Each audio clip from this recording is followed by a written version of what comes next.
Well, hey there, and welcome to week 2 of Understanding Revelation. Last week, we looked at the big picture overview of Revelation, the context, by using study Bible or commentary notes. This week, we are in chapters 1 through 3.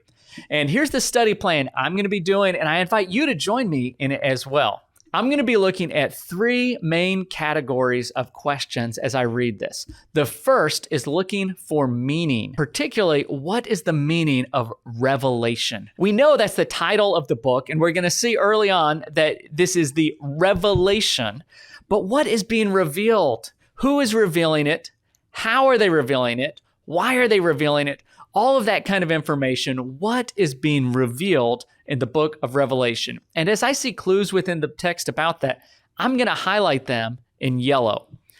I'm going to be using a color coding system throughout this series, and yellow is going to be all about meaning and interpretation. Up next, what do I not understand? What questions do I have about this passage? Things that are unclear to me. I'm going to highlight this in red. Now, I do have one tip for you. If there are a ton of things you don't know, like if there's just a huge block of red, try to pinpoint this a bit more. Ask the question, what thing, if I learned it, would have the biggest impact on my ability to understand this passage? Or what is holding me back the most from understanding this?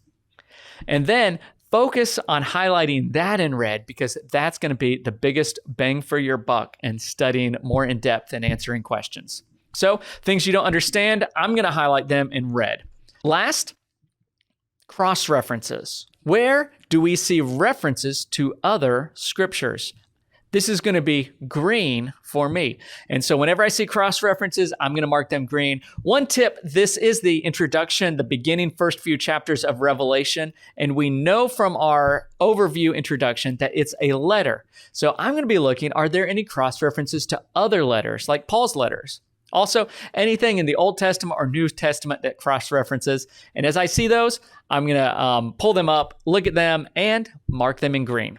So that's all 3 of the main categories I'm going to be looking at, but there is one more color I'm using, and that is blue, which I'm going to be saving for pretty much anything I want. I want to have enough flexibility that if, as I read, I'm like, oh, I really need to be looking at this, that I have room to be able to look at that, focus at that as well. So I'm keeping blue as an open category. In review, our colors are yellow, look for meaning of revelation. Red, what questions do you have? What do you not understand? Green, cross references. Where does this refer to other parts of the Bible? And blue, an open category for pretty much anything along the way. So there you go. Have fun as you're reading it. See you later in the week for Study with Me and an in-depth view. God bless.